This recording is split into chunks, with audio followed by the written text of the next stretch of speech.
Une si longue lettre, Mariam Abba, chapitre 9.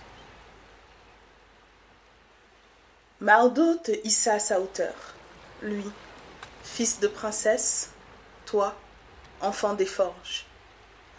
Le reniement de sa mère ne l'effrayait pas. Nos existences se côtoyaient. Nous connaissions les bouderies et les réconciliations de la vie conjugale. Nous subissions, différemment, les contraintes sociales et la pesanteur des mœurs. J'aimais Modou. Je composais avec les siens. Je tolérais ces sœurs qui désertaient trop souvent leur foyer pour encombrer le mien. Elles se laissaient nourrir et choyer. Elles regardaient sans réagir leurs enfants danser sur mes fauteuils. Je tolérais les crachats glissés adroitement sous mes tapis. Sa mère passait et repassait, au gré de ses courses, toujours flanquée d'amies différentes, pour leur montrer la réussite sociale de son fils et surtout leur fête. Sa mère passait et repassait, au gré de ses courses, toujours flanquée d'amies différentes, pour leur montrer la réussite sociale de son fils et surtout leur faire toucher du doigt sa suprématie dans cette belle maison qu'elle n'habitait pas. Je la recevais avec tous les égards dus à une reine et elle s'en retournait, comblée, surtout si sa main emprisonnait le billet de banque que j'y plaçais adroitement. Mais à peine sortie de la maison, elle pensait à la nouvelle vague d'amis qu'elle devait prochainement épater. Le père de Modou était plus compréhensif. Il nous visitait le plus souvent sans s'asseoir. Il acceptait un verre d'eau fraîche et s'en allait après avoir renouvelé ses prières de protection pour la maison. Je savais sourire aux uns et aux autres et acceptais de perdre un temps utile en futile palabre. Mes belles-sœurs me croyaient soustraite aux corvées ménagères. « Avec tes deux bonnes !» insistait-elle. Allez leur expliquer qu'une femme qui travaille n'en est pas moins responsable de son foyer. Allez leur expliquer que rien ne va si vous ne descendez pas dans l'arène, que vous avez tout à vérifier, souvent tout à reprendre, ménage, cuisine, repassage. Vous avez les enfants à débarbouiller, le mari à soigner. La femme qui travaille a des charges doubles aussi écrasantes les unes que les autres qu'elle essaie de concilier. Comment les concilier? Là réside tout un savoir-faire qui différencie les foyers. Certaines de mes belles-sœurs n'enviaient guère ma façon de vivre. Elles me voyaient me démener à la maison après le dur travail de l'école. Elles appréciaient leur confort, leur tranquillité d'esprit, leurs moments de loisir et se laissaient entretenir par leurs maris que les charges écrasaient. D'autres, limitées dans leurs réflexions, enviaient mon confort et mon pouvoir d'achat. Elles s'extasiaient devant les nombreux trucs de ma maison. Fourneau à gaz, moulin à légumes, pince à sucre. Elles oubliaient la source de cette aisance, debout la première, couchée la dernière, toujours en train de travailler. Toi, Aïssatou, tu laissas ta belle famille barricadée dans sa dignité boudeuse. Tu te lamentais. Ta belle famille t'estime. Tu dois bien la traiter.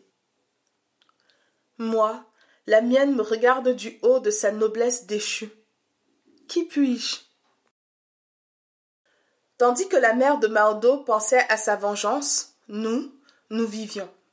Les réveillons de Noël organisés par plusieurs couples, dont les frais étaient équitablement partagés et abrités par chaque foyer à tour de rôle. Nous exhumions sans complexe les pans d'antan. Biguine ardente, rumba frénétique, tango langoureux. Nous retrouvions les battements de cœur anciens qui fortifiaient nos sentiments. Nous sortions aussi de la ville étouffante pour humer l'air sain des banlieues marines. Nous longions la corniche dakaroise, l'une des plus belles de l'Afrique de l'Ouest, véritable œuvre d'art de la nature. Des rochers arrondis ou pointus, noirs ou ocre, dominaient l'océan. De la verdure, parfois de véritables jardins suspendus, s'épanouissaient sous le ciel clair. Nous débouchions sur la route de Wakam, qui mène également à Ngor, et, plus loin, à l'aérogare de Yoff. Nous reconnaissions au passage la ruelle qui mène en profondeur à la plage des Almadies. Notre halte préférée était la plage de Ngor, située au village du même nom, où de vieux pêcheurs barbus raccommodaient les filets, sous les banteniers. Des enfants nus et morveux jouaient en toute liberté, s'ils ne s'ébattaient pas dans la mer. Sur le sable fin, rincé par la vague égorgée d'eau, des pirogues, peintes naïvement, attendaient leur tour d'être lancées sur les eaux. Dans leurs coques luisaient de petites flaques bleues pleines de ciel et de soleil. Quelle affluence les jours de fête! De nombreuses familles, assoiffées d'espace et d'air pur, déambulaient. On se dénudait sans complexe, tenté par la caresse bienfaisante de la brise iodée et la tiédeur des rayons solaires. Des feignants dormaient sous les parasols déployés. Quelques gamins, pelles et seaux en main, bâtissaient et démolissaient les châteaux de leur imagination. Le soir, les pêcheurs revenaient de leur randonnée laborieuse. Ils avaient échappé une fois de plus au piège mouvant de la mer. De simples lignes noires à l'horizon, les barques devenaient plus distinctes les unes des autres au fur et à mesure de leur approche. Elles dansaient dans les creux des vagues, puis se laissaient paresseusement drainer. Des pêcheurs descendaient gaiement voiles et matériel. Tandis que d'autres rassemblaient la moisson frétillante, certains tordaient leurs habits trempés et épongeaient leurs fronts. Sous les yeux émerveillés des bambins, les poissons vivants sautillaient, tandis que s'incurvaient les longs serpents de mer. Rien n'est plus beau qu'un poisson à la sortie de l'eau, avec son œil clair et frais, ses écailles dorées ou argentées et ses beaux reflets bleutés. Des mains triaient, groupaient, divisaient. Pour la maison, nous faisions d'intéressantes provisions. L'air marin nous incitait à la bonne humeur. Le plaisir que nous goûtions et qui fêtait tous nos sens enivrait sainement aussi bien le riche que le pauvre. Notre communion avec la nature profonde, insondable et illimitée, désintoxiquait notre âme. Le découragement et la tristesse s'en allaient, soudainement remplacés par des sentiments de plénitude et d'épanouissement. Revigorés, nous reprenions le chemin de nos foyers. Comme nous avions le secret des bonheurs simples, cure bienfaisante dans la tourmente des jours.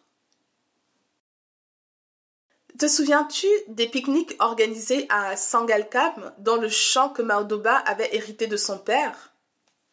Sangalkam reste le refuge des Dakarois, qui désirent rompre avec la frénésie de la ville.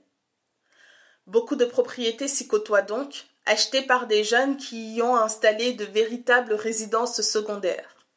Ces espaces verts sont propices au repos, à la méditation et au défoulement des enfants. La route de Rufisque mène à cette oasis. La mère de Mahdo avait entretenu le champ avant le mariage de son fils. Le souvenir de son mari l'avait rivée à cette parcelle de terre où leurs mains unies et patientes avaient discipliné la végétation qui émerveillait nos yeux. Toi, tu y avais ajouté la petite construction du fond. 3 chambrettes simples, une salle d'eau, une cuisine. Tu avais fleuri abondamment quelques coins. Tu avais fait bâtir un poulailler, puis un enclos pour des moutons. Des cocotiers au feuillage entrecroisé protégeaient du soleil. Des sapotilles fondantes voisinaient avec les odorantes grenades. Des mangues, lourdes à porter, faisaient ployer des branches. Des papayes, qui ressemblaient à des seins multiformes, restaient tentantes et inaccessibles au sommet des troncs élancés. Feuilles vertes et feuilles bronzées, herbes nouvelles et herbes fanées jonchaient le sol. Sous nos pas, des fourmis reconstruisaient inlassablement leur logis. Que l'ombre était tiède sur les lits de camp dressés. Les équipes de jeu se succédaient dans la clameur victorieuse ou les lamentations de la défaite. Et nous gavions des fruits à portée de main. Et nous buvions l'eau des noix de coco. Et nous racontions des histoires salées. Et nous trémoussions, invités par les accents violents d'un phonographe. Et l'oignon, assaisonné de poivre, ail, beurre, piment, grillait sur le feu de bois. Et nous vivions. Debout, dans nos classes surchargées, nous étions une poussée du gigantesque effort à accomplir pour la régression de l'ignorance. Chaque métier, intellectuel ou manuel, mérite considération, qu'il requiert un pénible effort physique ou de la dextérité, des connaissances étendues ou une patience de fourmi. La nôtre, comme celui du médecin, n'admet pas l'erreur. On ne badine pas avec la vie, et la vie, c'est à la fois le corps et l'esprit. Déformer une âme est aussi sacrilège qu'un assassinat. Les enseignants, ceux du cours maternel autant que ceux des universités, forment une armée noble aux exploits quotidiens, jamais chantés, jamais décorés. Armée toujours en marche, toujours vigilante. Armée sans tambour, sans uniforme rutilant. Cette armée-là, déjouant pièges et embûches, plante partout le drapeau du savoir et de la vertu. Comme nous aimions ce sacerdoce, humbles institutrices d'humbles écoles de quartier. Comme nous servions avec foi notre métier et comme nous nous dépensions pour l'honorer. Nous avions appris, comme tout apprenti, à bien le pratiquer dans cette école annexe, située à quelques mètres de la nôtre, où des institutrices chevronnées enseignaient aux novices que nous étions à concrétiser dans les leçons données, nos connaissances de psychologie et de pédagogie. Nous stimulions le déferlement de vagues enfantines qui emportaient dans leur repli un peu de notre être.